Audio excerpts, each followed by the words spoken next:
Century 21 et ses 915 agences immobilières au service de vos projets partout en France présentent Sud Radio Conseil de famille.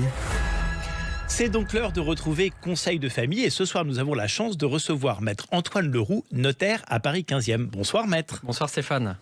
Alors Maître Antoine Leroux, de quoi allez-vous nous parler aujourd'hui ? Nous sommes, nous notaires, régulièrement confrontés à une difficulté lorsque nous recevons un dossier de vente d'un bien immobilier appartenant à un majeur sous curatelle ou sous tutelle. Alors comment une personne sous curatelle peut-elle vendre un bien immobilier ? La personne sous curatelle ne peut faire un acte de disposition sans l'assistance du curateur. La vente d'un bien immobilier étant un acte de disposition, le curatellaire ne peut donc signer un mandat de vente, une promesse de vente et un acte de vente sans l'assistance du curateur. Cet assistant doit être continu, ce qui implique la présence concomitante du curateur et du curatellaire lors de la signature de l'acte en question.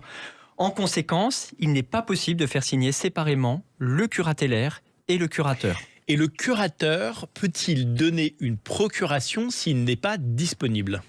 Le curateur doit assister personnellement et concomitamment le protégé. En conséquence, il ne peut seul donner pouvoir à quelqu'un de signer pour son compte. En revanche, le curateur et le curatellaire peuvent ensemble donner pouvoir à un tiers de signer pour leur compte.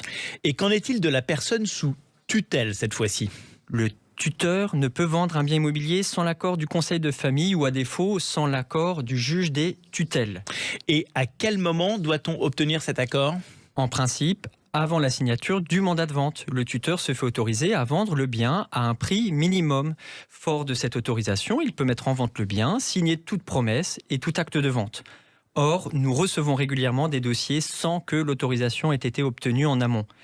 L'autorisation étant obligatoire, tout acte de disposition serait frappé de nullité pour défaut de capacité.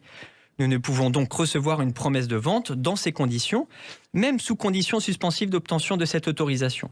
La seule solution est alors de signer une promesse d'achat où seul l'acquéreur s'engage à acheter le bien.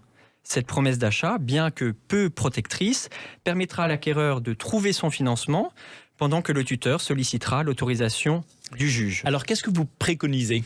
Les notaires sont là pour aider les curateurs et les tuteurs à anticiper et sécuriser leurs opérations.